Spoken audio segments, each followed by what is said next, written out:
We're wild creatures designed for constant ecstatic contact with earth, heaven, trees, and gods, and wonder why lives built on the premise that we are mere machines and spent in centrally heated, electronically lit greenhouses seem suboptimal. So, Charles, as we sit in our electronically lit greenhouses, I apologise, as I take it you're a little dissatisfied with the way we live now. Of course I am. I and everyone else and society in general can do a lot better than we do. So I hope that the cosmos is an extraordinary, coruscating place. We should be dissatisfied with our limited knowledge of it and our limited appreciation of it and our limited ability to inhabit it as intimate place where creatures made in the image of God, if the Christians are right. And that Christian commission is to make that image real and full, the project of Theosis. So as long as it completes in each of us, of course we should be dissatisfied. And I guess the trick is of being dissatisfied but also grateful and secure and in a way content and in another way wholly discontent. It's a difficult balance. Okay. Yeah, it's a healthy dissatisfaction. That's a helpful distinction to make, I think. Well, today I'm very happy to be joined by Professor Charles Foster, a writer and a fellow of Exeter College, Oxford, to explore creation and what it means to be a human being. My name is Tuppy Morrissey, and welcome to the third episode of The Examined Faith. Thank you very much, Charles, for joining me today. It's great to be here. Thank you for having me. Great. Well, let's dive in a bit more to your book, Being a Human, which I recently read and I really enjoyed it very much. In it, you try to rediscover what it actually means to be a human by inhabiting three different eras of our history. What inspired you to go on that search? Well, I mean, lots of reasons. One was that I wanted to have fun with my son Tom in a wood in the Derbyshire Peak District that I love. But I suppose at bottom, I wanted to know what sort of creature I am. And I am a human being, although some of my friends would disagree. But I want to know what that meant. And we can find out something about what it means to be a human from seeing where we've come from retracing, insofar as we can, some of the steps we've taken on our journey to the point where we are at the moment, by experiencing some of the relationships with the non-human world that made us the shape that we are.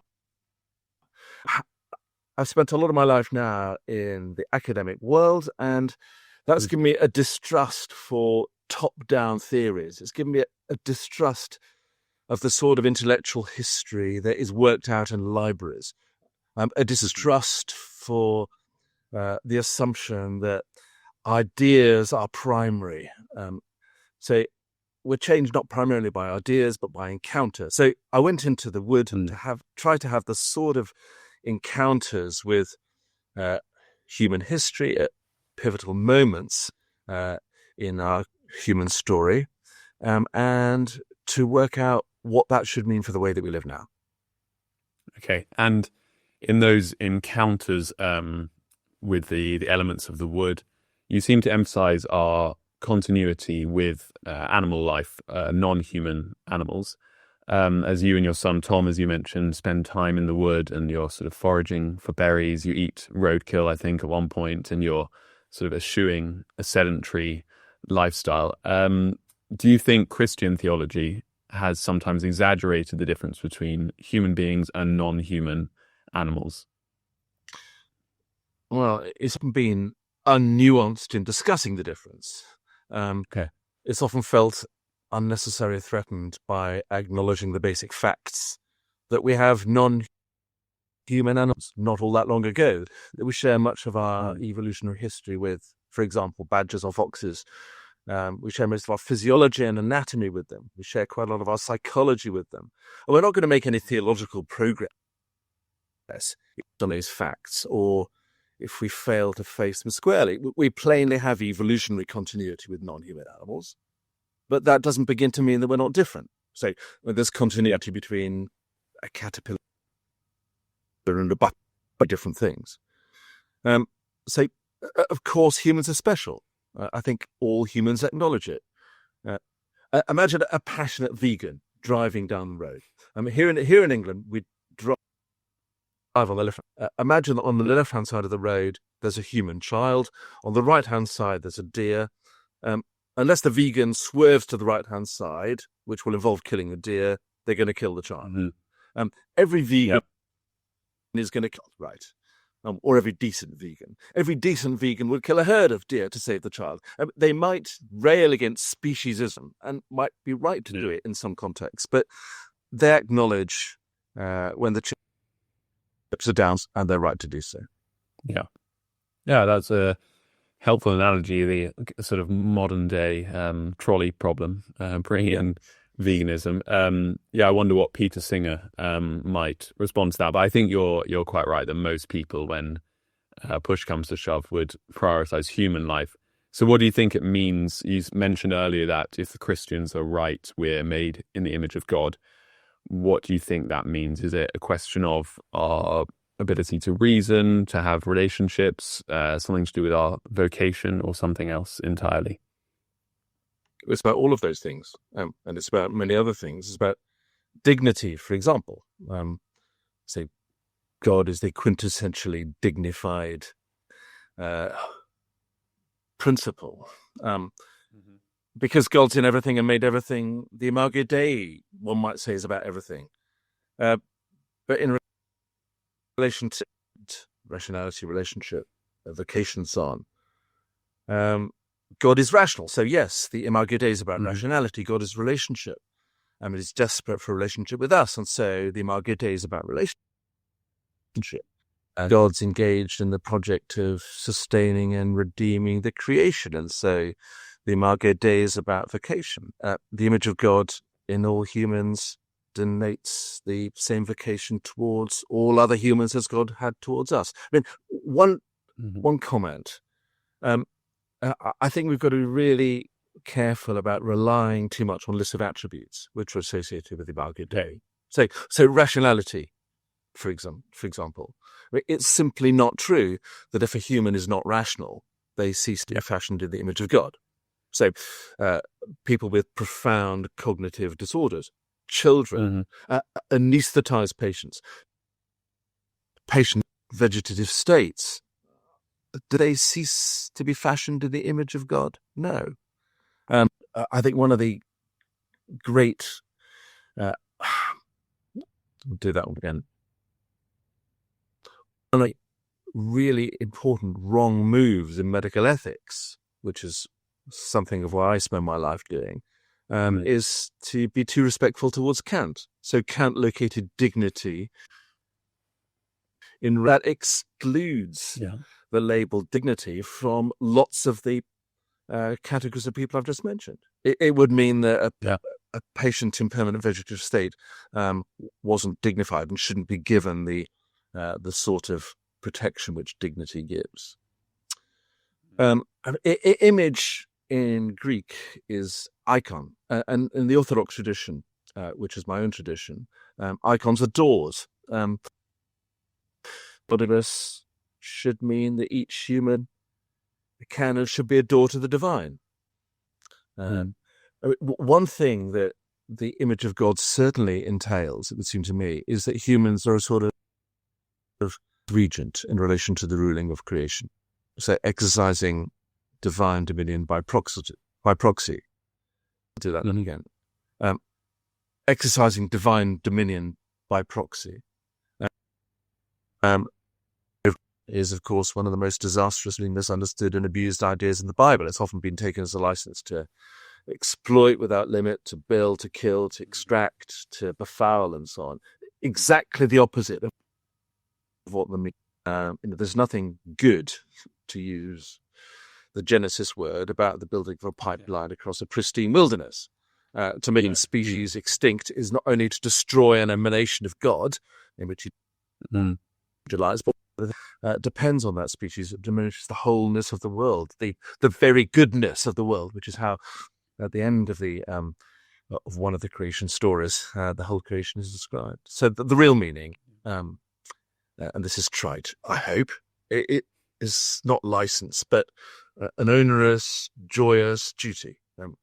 That same duty which compels hunter-gatherers, and we spend most of our the hunter-gatherer has to kill and soul things to eat, to have a real problem eating, because to kill to eat, whether you're killing a plant or an animal, requires an elaborate choreography of request and thanks and propitiation. So it's that sort of ethos which should inflect the way that we adopt this stewardship responsibility. Okay, there's a lot I want to unpack there. I might start with what you were talking about at the end in terms of the ensoulment of other beings. I read your article, What If Stones Had Souls? And you write, over the 40,000 years or so of the history of behaviorally modern humans, the overwhelming majority of generations have been, so far as we can see, animist. They have, that is, believed that all or most things, human and otherwise, have some sort of soul, which you just sort of explained just now. Do you think that sort of view is something that some Orthodox, with small o Orthodox Christians would be uncomfortable with? The idea that a stone or the cow that you eat for your dinner has a soul? Well, I think it's compatible with Orthodox Christianity, and I think the converse is compatible with it as well. Views have differed. I think much of the confusion about this results from something that we've touched on, the soul in terms of rational autonomy. I've already expressed my concerns about that. I've suggested some of the reasons for that concern.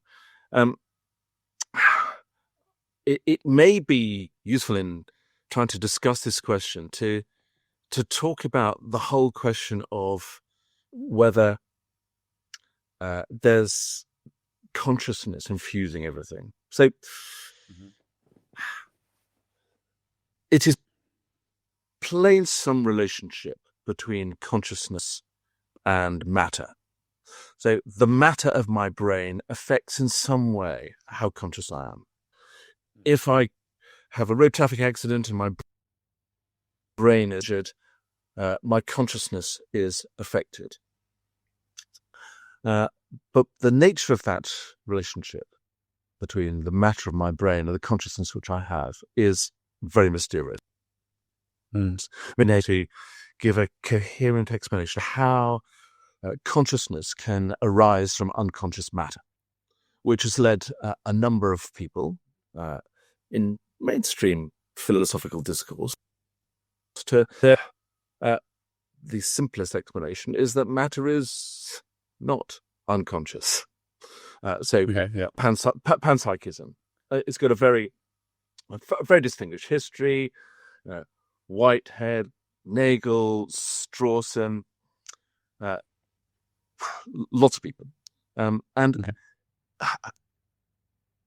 How does that feed into this theological discussion? Well, it may mean that the consciousness which inhabits, for example, a badger, or on a more difficult example, inhabits stone, is some sort of divine consciousness, which takes us to the notion of panentheism, not pantheism, which is the idea that God is, that everything is God. Yeah. That God is in everything is an extremely ancient and Orthodox tradition. So I myself am Greek Orthodox. I begin the morning by saying, Holy Spirit, places and filling all things. That is the pantheistic belief. And it's a belief which I think does a lot of justice to the intuitions that we feel about that. The feeling that we are close to God when we walk through a wood. The feeling that we're close to God when we look into the eyes of our beloved dog, or whatever it is. Yeah. And do you think, why do you think we've become so estranged from that? Obviously, that's a huge question. Do you think it stems from the fall that we read in Genesis 3, and or is it a more recent issue with the rise of technology? You mentioned as we were getting set up that you don't like technology. I'm not a great fan either. Has that led to our sort of divorce from the natural world? I mean, certainly technology has affected our ability to pay attention. And if you don't pay attention to anything, whether it's a bird or a friend, your relationship with it is going to become dysfunctional. Is technology a consequence of the fall? Well, maybe. I mean, it's certainly true that in the world, it is certainly true that that's a bad thing. If we think that all bad things come from the fall, then it follows that the estrangement is a consequence of the fall.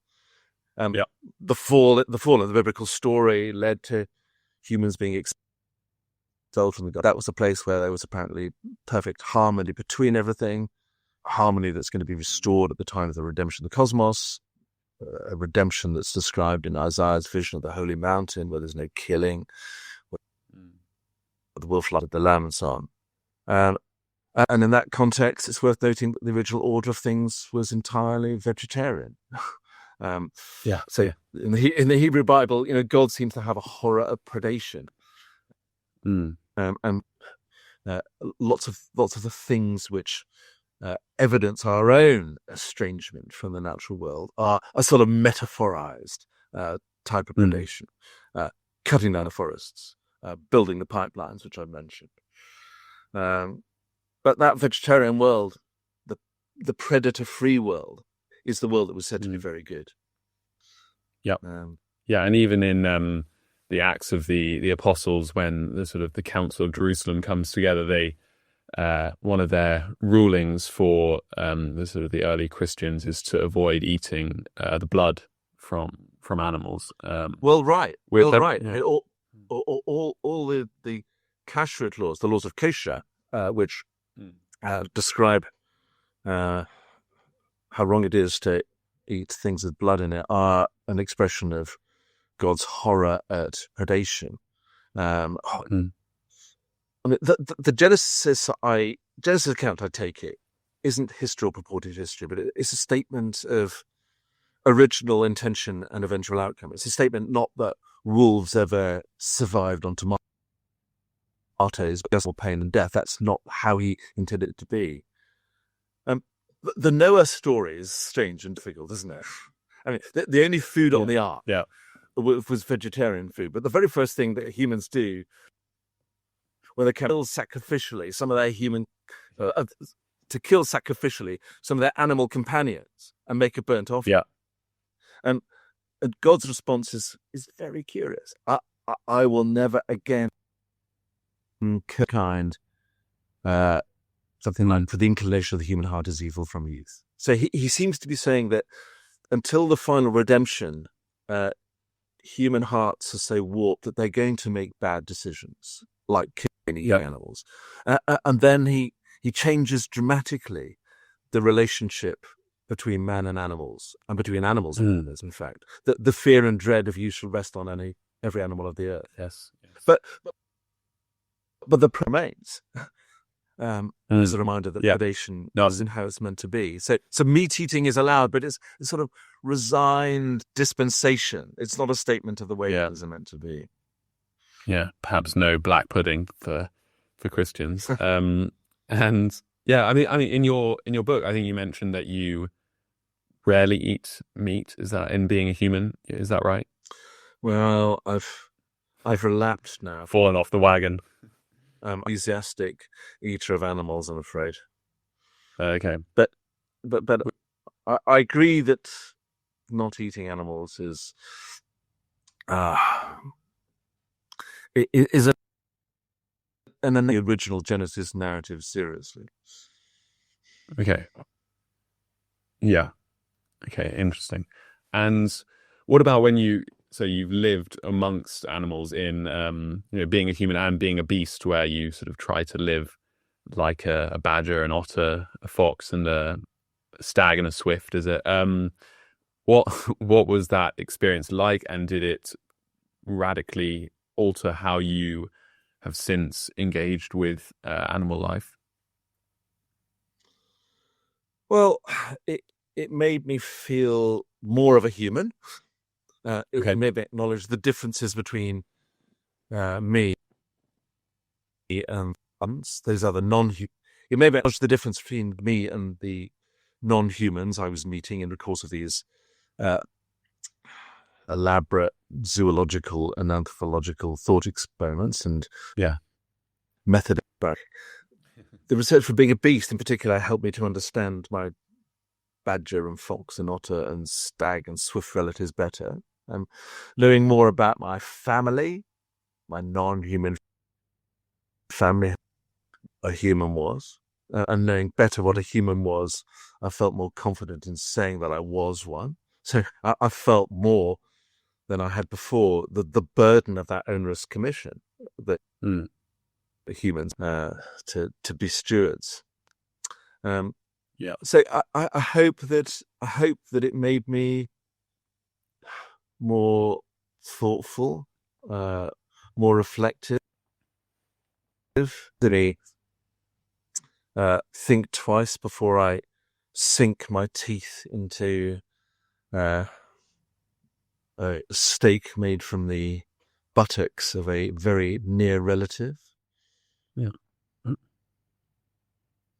And thinking about that whole experience, is it something you would recommend to someone like me? I would say I love being outdoors. I love walking and playing sport, but I don't have a wealth of experience when it comes to living amongst beasts. I've done some pretty low level camping, but do you think I would benefit from plunging myself into a wood? Absolutely. I mean, so depending on how you do the calculation, between 85 and 95% of our time as behaviorally modern humans has been spent as hunter-gatherers. And hunter-gatherers have to have, in order to survive, a very intimate, almost clairvoyant relationship with the non-human world. So non-human basically are. That's what we constitutionally are. So anything that reminds you of what you constitutionally are is going to make you not out of thought. Okay. Well, maybe I'll have to give it a try. I mean, my just to go on a tangent and reflect on my own experience. My father-in-law shoots, he shoots deer. He does sort of estate management, and I do feel a difference when I'm eating that venison compared to something I've bought from Tesco or wherever it might be. And I think it's a real shame that so many of us have lost that connection to where our food comes from and to the natural world in general. So I think any opportunity to engage in that kind of practice is fantastic. But unfortunately, I mean, I think a lot of people find it maybe a bit odd, or they think that shooting deer is actually more cruel to the animal world than the alternative of sort of factory farming. Well, it's a bizarre thing to say, isn't it? So yeah, we should try always, if we're going to eat meat from happy animals, and wild things are a lot happier than most farmed animals. If we're going to eat farmed animals, try to make sure that they have had happy lives. Another thing is this a much more intimate, a much more satisfactory relationship between the man who looks down his rifle sights at a deer than the man who's just looking down his binoculars at the deer. And this is a mysterious thing. It may be because as your finger is poised over the trigger, you're recognizing a solidarity between you, and solidarity being that you are both mortal creatures. And you're both going to die. You share something really fundamental. And that's an insight which, of course, you didn't get your shrimp wrapped a bit of factory farm meat in the supermarket. And the business of stalking something in the wild is something which, again, takes you back to what you constitutionally are. It rebrokers the relationship with your hunter-gatherer roots, loss of which of the both personal and societal dysfunction that we have. Yeah. So what would you say, is there a solution to that thorny issue? How can we get back to some kind of relationship on a mass societal level? Is that possible? Well, we should, as a matter of law, try to insist that farmed animals have lives which are as close to their wild lives as they can.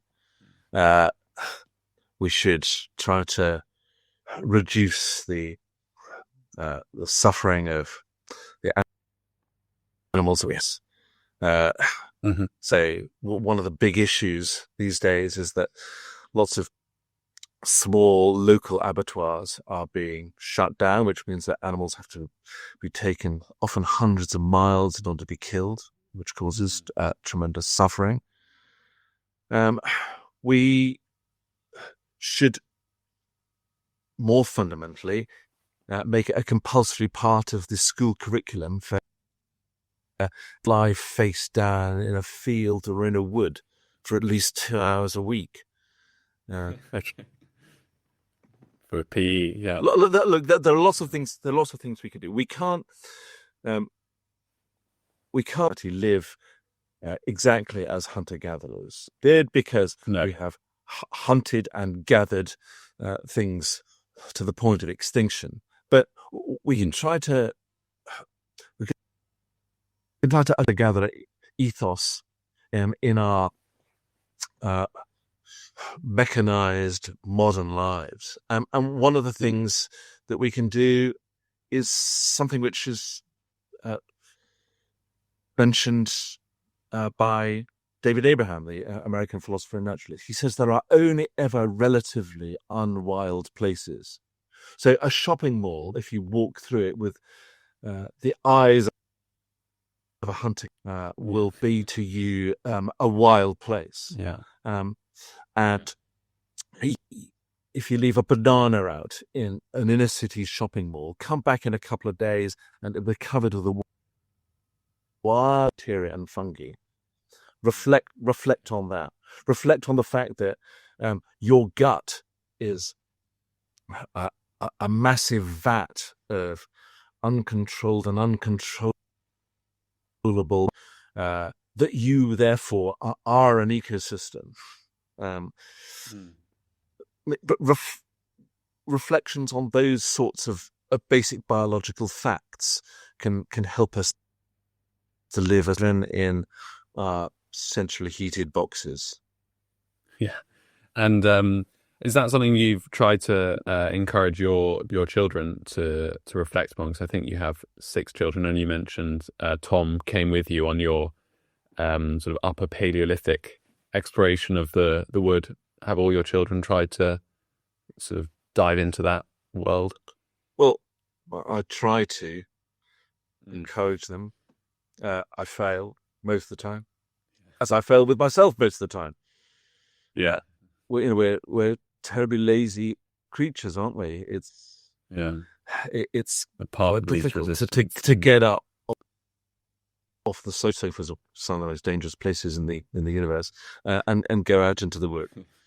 We forget the good that being out in the wild world again necessary it is for our material and spiritual health in order to do it, to do that.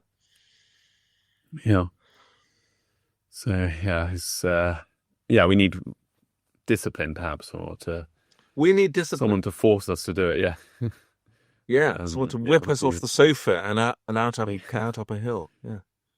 Yeah, that would be handy. I don't think it's coming anytime soon. Let's just change tack for a little bit. In being a human, I noticed quite you mentioned you're a Greek Orthodox Christian, and there's quite a split that you perceive between the East and the West in terms of the Eastern and Western churches. You say that for the Orthodox, God infuses leaves and stoats, and you mention that prayer that you said you say every morning, whereas you think that Western Christianity has committed a mis-exegesis of the Genesis mandate to subdue the earth. Is that something that drew you to the Eastern Orthodox Church in the first place, this different relationship with creation? I'm not sure I was aware of it to begin with. Okay. Other things drew me to the Eastern Church, but I did become fairly early on aware of the way that the Eastern Church regards the whole of nature as sacramental. It's an extension, really, of regarding the Eucharist and the wine as sacramental. These are material things which have the ability to transform us. And if bread and wine have the ability to transform us, if these agricultural products have the ability to transform us, should we not think that trees and badgers and mountains have a corresponding ability to transform us? Perhaps not as intense, obviously, because the liturgical sacraments are special, but those liturgical sacraments point to a general principle. That the general principle being that matter matters, that God inhabits and loves and has not given up on creation, and that we as material in continuity with the wider material creation will be better off if we feel the porosity. We feel the porosity of the membrane, which separates us from the non-human world. Yeah, and something in my own reading of Eastern Orthodoxy that I've really enjoyed sort of dipping into is the tradition of the Desert Fathers and these great ascetics who were, I think, really immersed in the wilderness. And having never done it, I can't really comment, but I imagine that would have such a profound effect on your spiritual life. And I think it's so easy to be distracted from matters of faith, matters of the spirit, when you're in a post-industrial revolution sort of society and all these technological distractions that we were mentioning earlier. So it is, it's quite a quandary we're in. But you're showing that there are ways we can explore our connection with creation. Yeah.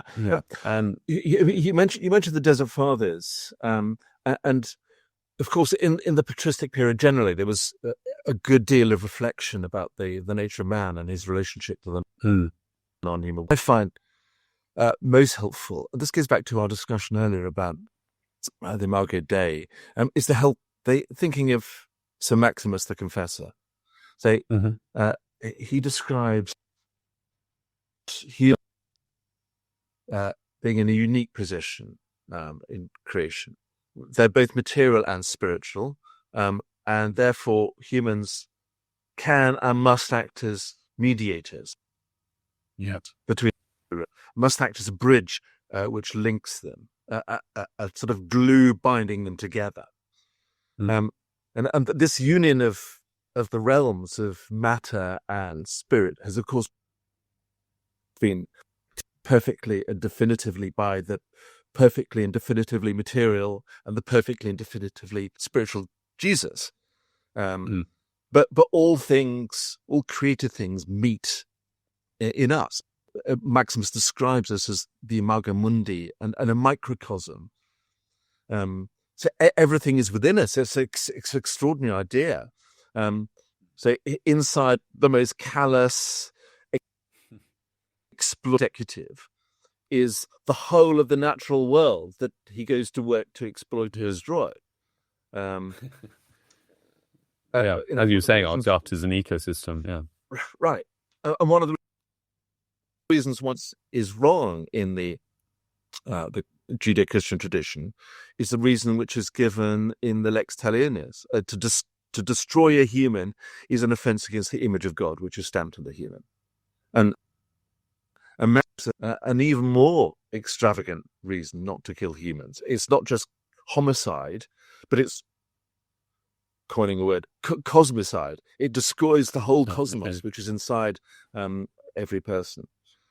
So that human mission, which is entailed in this idea of human as microcosm and mediator, it's an awesome one. I feel vertiginous just thinking about it.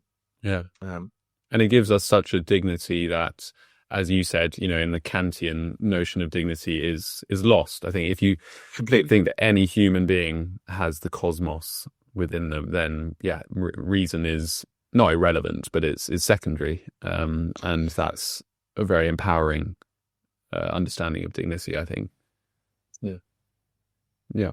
And you mentioned Jesus there, and how he is where all of sort of these different, he's the bridge between these different worlds, shall we say, that we've been discussing.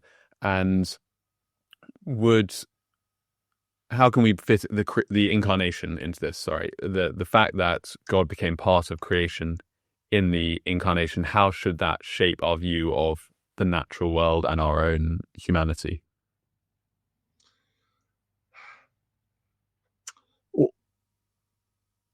On example, this is St. John of Damascus. He's talking about why it's legitimate to use icons, and he says something like, "I don't venerate matter, but I venerate the creator of matter, who became a matter, who assumed life in the flesh, and who through matter worked for my salvation." So I said already that the consistent Christian position, the matters. There are loads of anti-Gnostic tropes in the Gospels, aren't there? So the real battle for the early church was a battle against the Gnostics who denigrated the material world. And that's one of the reasons, I'm sure, why in some of the you have an affirmation of the materiality of Jesus's resurrection body. You have him eating fish on the beach, for example. The incarnate body of Jesus was the incarnate body of the God who is quintessentially dignified, and it follows from that, if indeed it doesn't follow from themselves, that matter, which includes the matter which composes our bodies, has dignity, which has enormous importance for the way we treat our bodies and the bodies of others. So another way of putting it, which is that our bodies are temples. It's why Jesus healed bodies. It's why medicine has long been a Christian vocation. Yeah. I mean, there's another, since you asked me about this, there's another more philosophical. You ask about matter. Nobody has any real idea what matter is. I mean, ask any quantum physicist. I mean, I myself, from perspective, that for lots of reasons that we shouldn't go into here, matter is a phase of consciousness. You know, just as ice and steam are phases of water. Okay. And the relationality that consciousness entails are the web and the weave of the cosmos. The consciousness of God, as we've already discussed, permeates everything. That's the pantheistic view. Tectonic consequences for the way that we treat all material things. In the redeemed world, matter is but matter itself is transformed. So the resurrection body of Jesus is even more material than ours is. It can walk through. It's, as Tom Wright describes it, transphysical.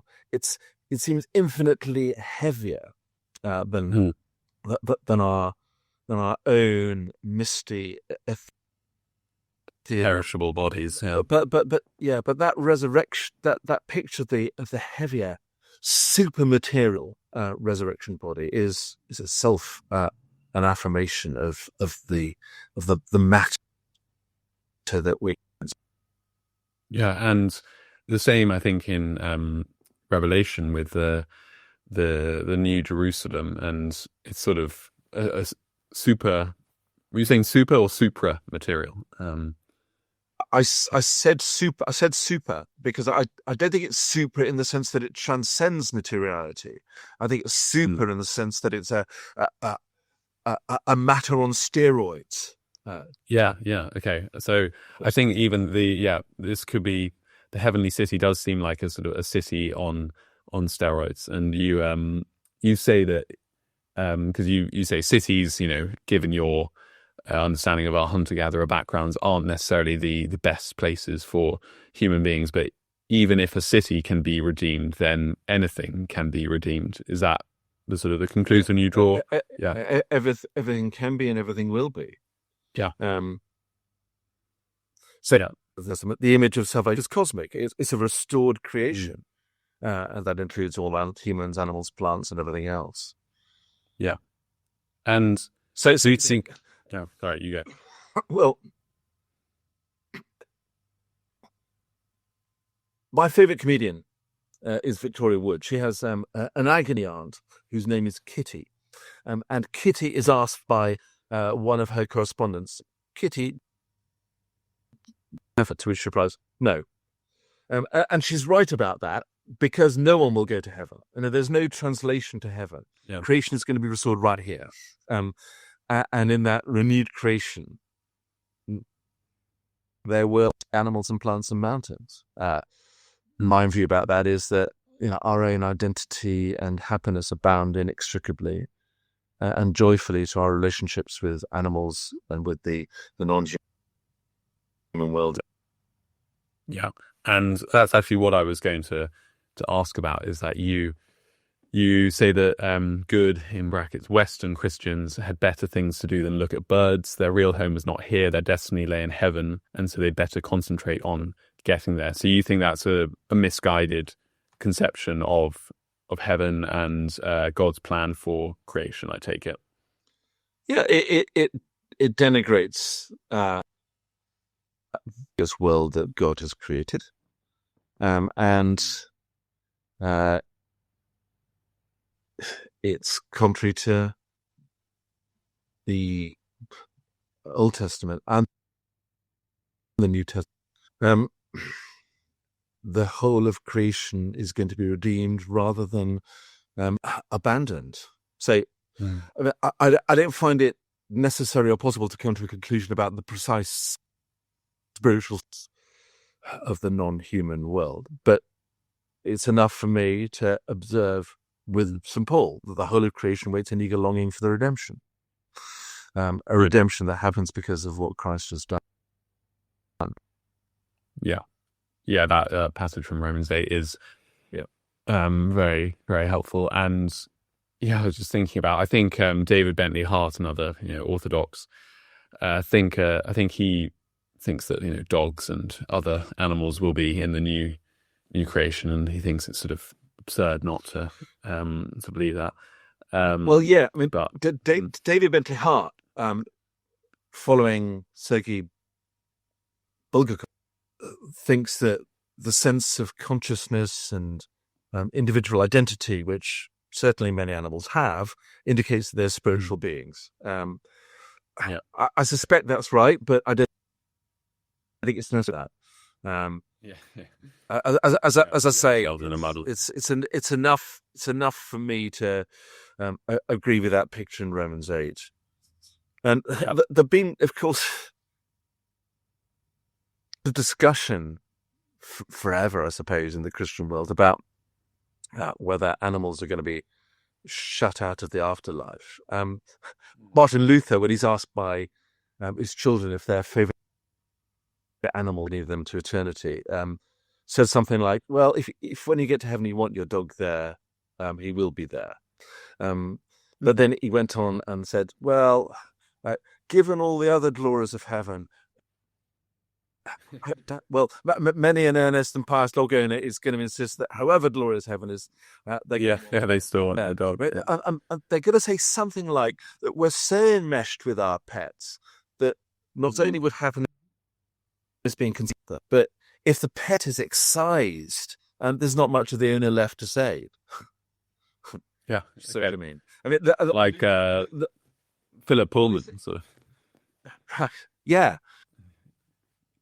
Like the old argument about universalism, I suppose.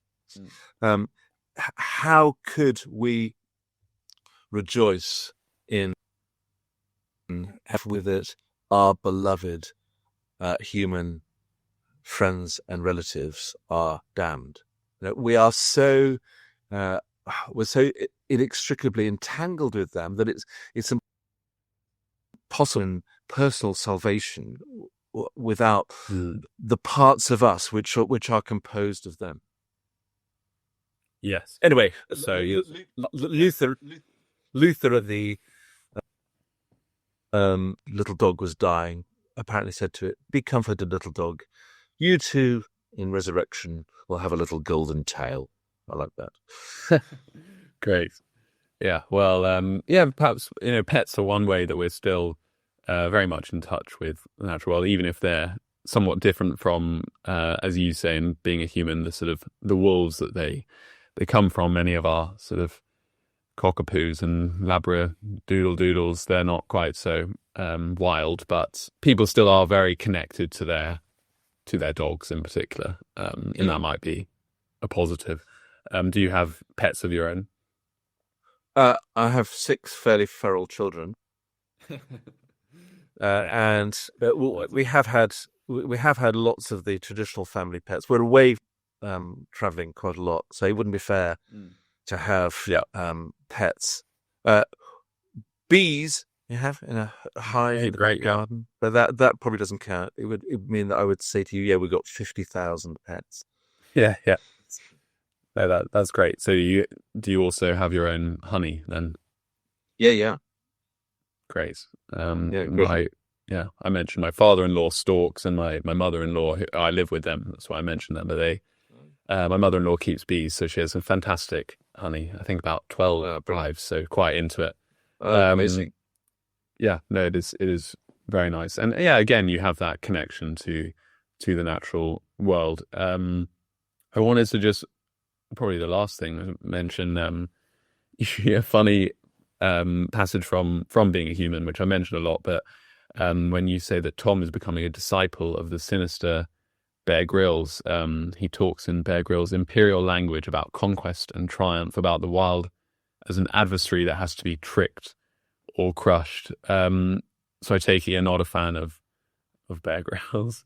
His approach to the natural world. But Bear Grylls is a wonderful man, and he's endorsed one of my books, and he's obviously great.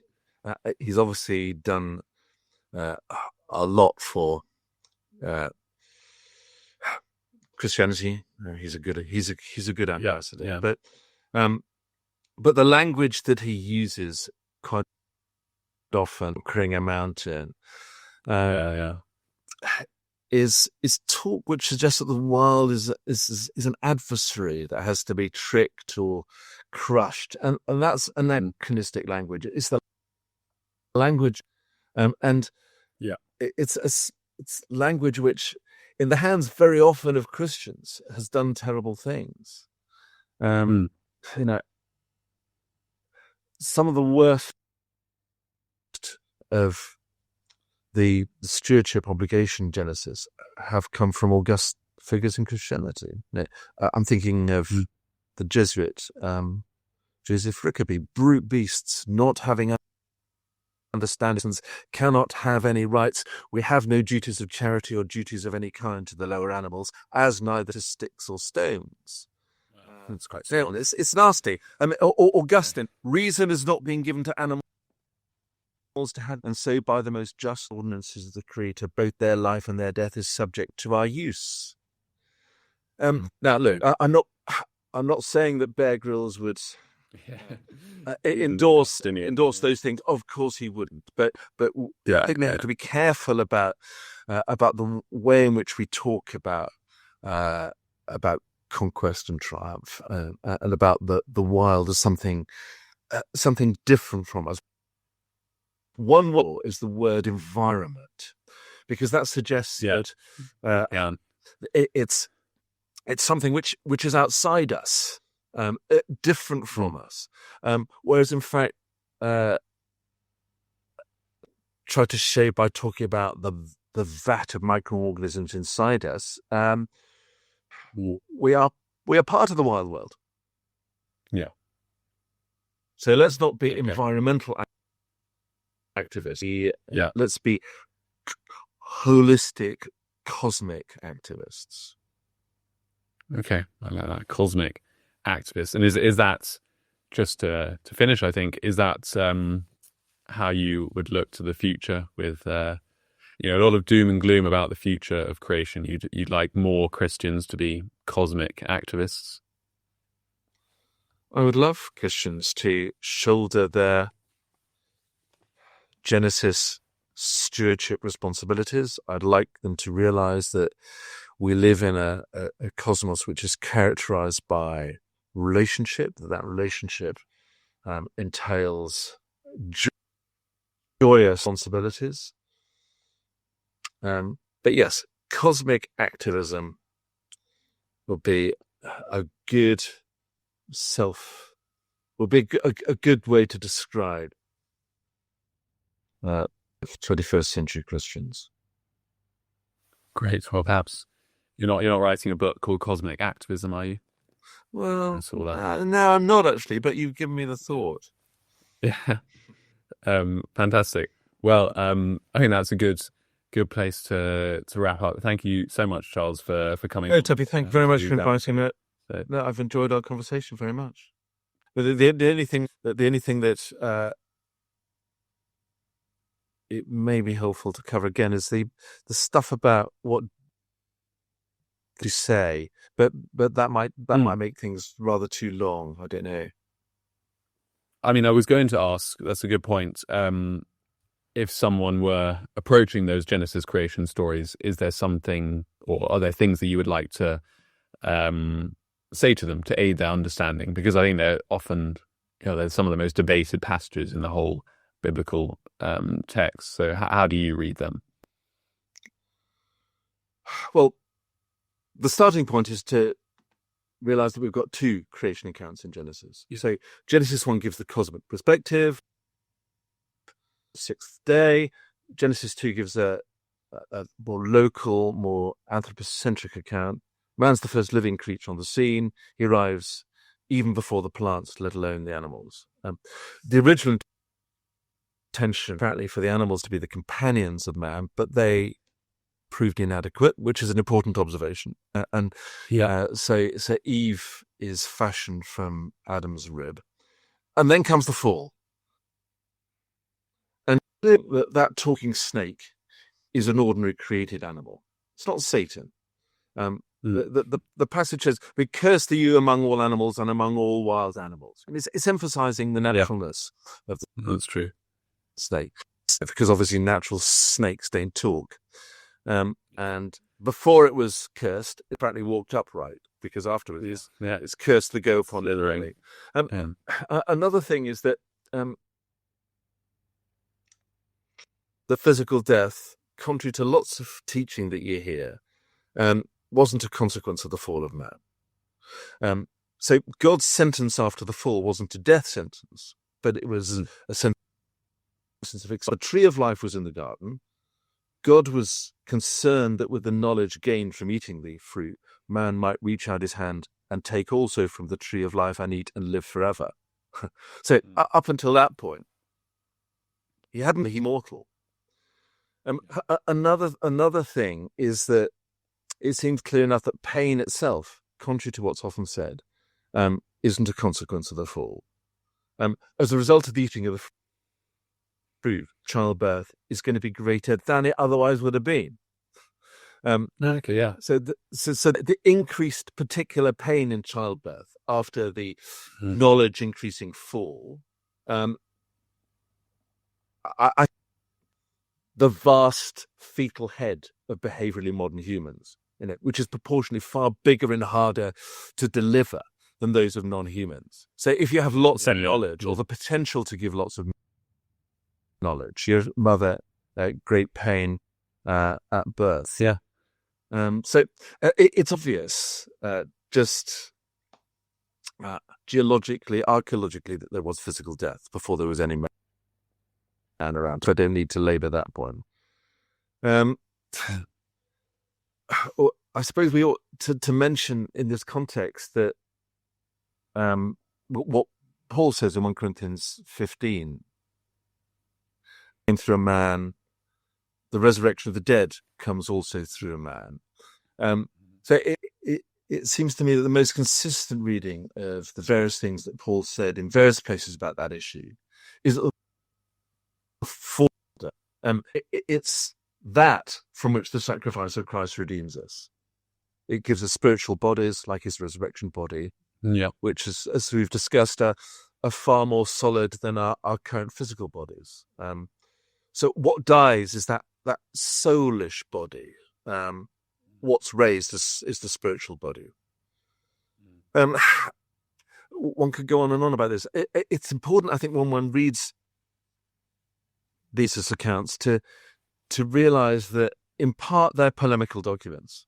They're intended to contradict the view of the world and the view of deities which were in the ancient Near East, prevailing in Egyptian religion. So they're anti-polytheistic tracts.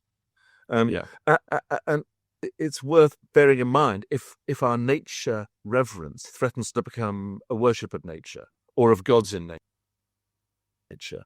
And the apparent ubiquity of consciousness makes that a danger. Danger which you do see in some green iterations of Christianity. There's a danger that we are worshippers of creation. Definitely. So the accounts emphasize that there's one God. Astrological cults of Mesopotamia and Egypt, etc., etc., etc. And then the story of disobedience in the Genesis narrative is linked. So the text of Genesis makes two announcements about each of the creative acts. So firstly, God announces that something is going to happen. So let there be light. The earth put forth vegetation. And then there's an announcement that the act has been accomplished. So, and there was light, for example. But there are lots of discordances between those two, which is audible only in Hebrew. Only in the case of light is there a perfect match. Only light does exactly what it's told to do. So we've got the announcement, let light be, and there's light be. After that, in the Hebrew, you see discordance. So, for example, the earth is told grass, but the earth doesn't. It puts forth grass. And as the story, the disobedience crescendos. So when God asks the waters to bring forth the water animals, it doesn't happen. There's no, and it was so. I mean, God, for the very first time, there is forced to create sea monsters. He gets the result he wants, but not apparently by the mechanism he wants. So there's a rebellion of him. And perhaps that rebellion started even earlier. God orders separation to the light and separate completely. We have, and there was evening, there was morning. So we have dawn and twilight. Light and dark bleed into one another. So there's right at the start of the story of mounting rebellion, which the rest of the biblical story, of course, deals with. And that story of disobedience is fully in the New Testament, and the struggle with principalities and powers. It's those powers that have warped the world, made all the diseases, etc., etc., etc. But our project is Theosis, our ultimate destiny in new creation. So these are some of my thoughts about those extraordinary Genesis narratives.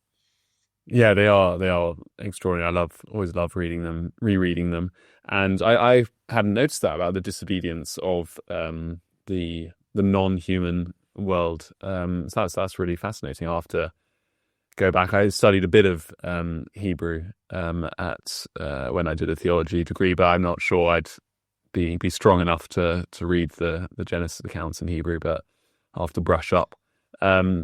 So thank you for sharing that with me. Great. I think we will wrap up there. So thank you again, Charles, for a really enjoyable conversation. And it's been a pleasure having you on today. Thank you, Tuppy, very much. Very much enjoyed our conversation. My pleasure. And this podcast is part of the Faithwave app. If you've enjoyed listening, you can support the project by downloading the app, where you can sign up for a free trial. Faithwave brings together historic prayers, guided abridgments on classic Christian texts, courses, podcasts, and much more. Please visit faithwave.app or search Faithwave on the App Store. Thank you very much for listening, and God bless you. Thank you.